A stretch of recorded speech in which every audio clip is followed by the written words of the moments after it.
So now तो last हमने पढ़ा था कि करंट फेलो लैंड तक जो है हमने डिस्क्राइब किया था। इसके बाद जो मेन इंपोर्टेंट पार्ट जो है इसमें वो है नेट शोन एरिया। इसको इंपोर्टेंट कंसिडर किया जाता है। 3 मार्क्स में इसमें से क्वेश्चन आ जाता है, 3 मार्क्स में भी आ सकता है, 1 मार्क्स में भी क्वेश्चन आ जाता है इसमें से। सो नेट शोन एरिया क्या है? तो नेट शोन एरिया है the area sown more than once in a agriculture year.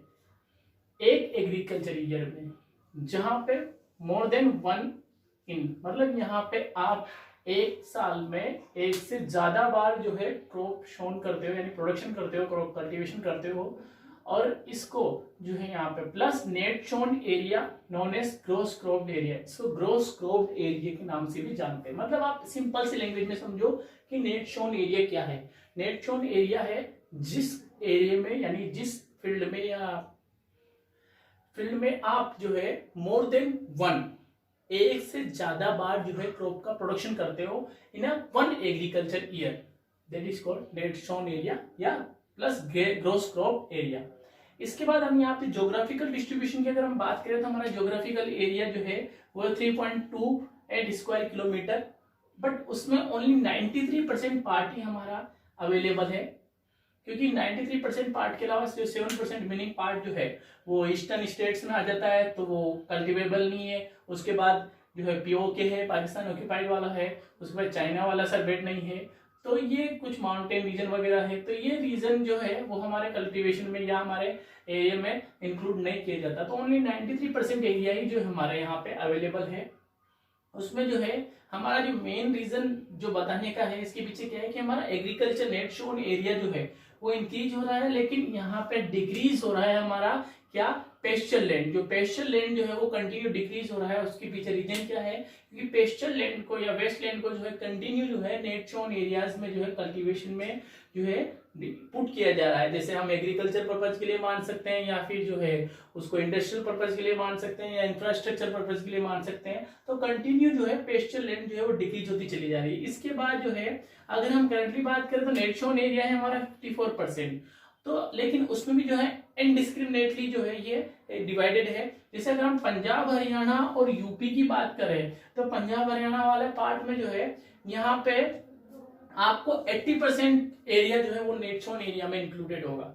But अगर हम यहाँ पे अरुणाचल प्रदेश, मिजोरम, मणिपुर, अंडमान निकोबार इस तरह के इन एरियाज की हम बात करें तो यहाँ पे लेस देन 10% एरिया जो है वो एग्रीकल्चर पर्पस के लिए यूज आ रहा है। मतलब यहाँ पे जो है ओनली 10% से भी कम पार्ट जो है वो हम एग्रीकल्चर पर्पस के लिए नेट शोन एरियाज में कंसिडर कर सकते हैं। और यहाँ पे पंजाब हरियाणा यूपी जो वाले पार्ट है यहाँ पे मोर देन 80% पार्ट जो है वो नेट शोन एरिया में कंसिडर किया जा रहा है। तो ये इनडिस्क्रिमिनेट या जो यूज है नेट शोन एरिया का, ये इसी के पीछे रीजन है कि यहाँ के क्लाइमेटिकल कंडीशन किस तरह से इसको फेवर करती है। उसके बाद हमारी फॉरेस्ट पॉलिसी है 33%, वो भी हम कंप्लीट नहीं कर पा रहे हैं 1952 के अकॉर्डिंग, नेशनल फॉरेस्ट पॉलिसी के अकॉर्डिंग जो हमारे 33% जो है जो हमारा फॉरेस्ट एरिया होना चाहिए वो हम यहाँ पे कवर नहीं कर रहे हैं। तो हमारे यहाँ पे लैंड कंटिन्यू जो है वो डिक्रीज हो रही है। और डिक्रीज होने के पीछे रीजन क्या है कि हमारे यहाँ 95% पार्ट जो है हमारी नीड्स जो है वो लैंड से ही कंप्लीट होती है। इस वजह से लैंड के यूजेस कंटिन्यू होते जा रहे हैं, बढ़ते जा रहे हैं। और उसकी रीजन है कि वो डिग्रेडेशन हो रहा है। तो लैंड डिग्रेडेशन की रीजंस क्या है? फर्स्ट रीजन है over population. Over population, population continue increase हो रही है। पॉपुलेशन इंक्रीज हो गई तो डोमेस्टिक नीड्स के लिए, रहने के लिए जो है यहाँ पे लैंड की अवेलेबिलिटी करने की जरूरत पड़ेगी, तो डिफोरेस्टेशन ज्यादा होगा। फिर इंडस्ट्रियल पर्पज के लिए डिफोरेस्टेशन ज्यादा होगा,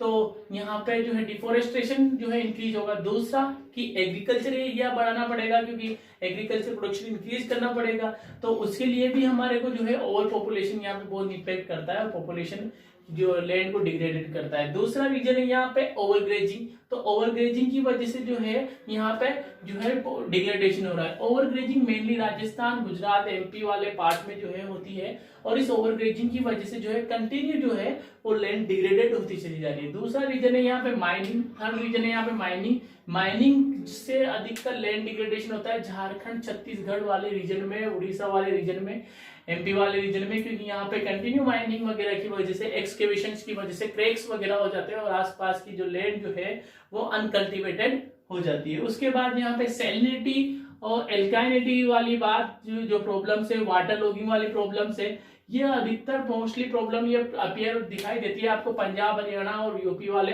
वेस्टर्न पार्ट में, क्योंकि यहाँ पे जो है जो सैलिनिटी और एल्काइनिटी की प्रॉब्लम इस तरह से हो जाती है क्योंकि यहाँ पे जो पेस्टिसाइड्स केमिकल्स वगैरह जो है वो ज्यादा यूज किए जाते हैं, उसकी वजह से ये प्रॉब्लम्स हो जाती है। वाटर लॉगिंग की प्रॉब्लम यहाँ पंजाब हरियाणा और यूपी वाले पार्ट, पंजाब हरियाणा वाले पार्ट में मोस्टली दिखाई देती है वाटर लॉगिंग की प्रॉब्लम, कैनाल्स वगैरह की वजह से जो नियर पार्ट होता है उसका वो कंटिन्यू वाटर लॉगिंग की वजह से जो है अनकल्टिवेटेड हो जाता है। तो इसके सजेशंस क्या है जिससे हम जो है लैंड डिग्रेडेशन को रोक सके? तो फर्स्ट रीजन है, अगर यहाँ डिफोरेस्टेशन होता है तो यहाँ आप अफोरेस्टेशन करो, ज्यादा पेड़ लगाओ, तो उससे जो है डिफोरेस्टेशन होने के चांसेस और डिफोरेस्टेशन को हम बैलेंस कर सकेंगे। दूसरा रीजन है यहाँ पे प्रॉपर ग्रेजिंग, ग्रो मैनेजमेंट। यहाँ पे ग्रेजिंग जो है वो कंटिन्यू हो रही है तो उस वजह से जो है डिग्रेडेशन हो पा रहा है, तो आप प्रॉपर ग्रेजिंग मैनेजमेंट जो है यूज करो। उसके बाद यहाँ पे हम planting shelter belt of plants, तो जो फील्ड्स है उन फील्ड्स के चारों तरफ या बीच में जो है आप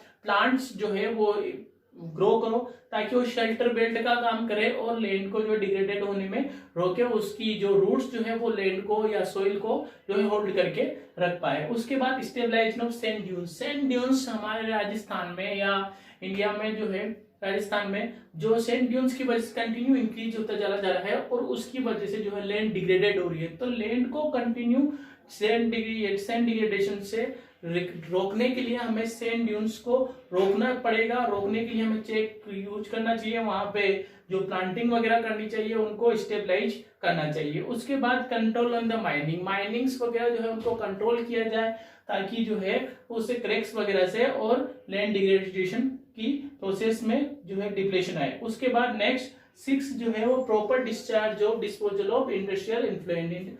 तो इंडस्ट्रीज का जो डिस्चार्ज होता है या डिस्पोजल्स होता है वो बहुत ही केमिकल्स वगैरह होते हैं उसमें, और बहुत ज्यादा केमिकल्स होने की वजह से वो जहां पे भी उसको डाला जाता है वो लैंड को डिग्रेडेड कर देता है और लैंड को जो है यहाँ पे पूरी तरीके से खराब कर देता है। तो उसको जो है डिस्चार्ज करने से पहले अच्छी तरह से केमिकली जो है डिस्पोज किया जाए उसको, और डिस्पोज करने के बाद जो है उसको लैंड पे डाला जाए या एक ऐसी वेस्टलैंड पे डाला जाए ताकि उससे कम वेस्टलैंड जो है यहाँ पे डिग्रेडेड हो और प्रॉपर मैनेजमेंट हो सके। तो ये लैंड डिग्रेडेशन की रीजंस और सजेशंस है, यहाँ पे भी 3 मार्क्स में से क्वेश्चन पुट अप होने के चांसेस होते हैं।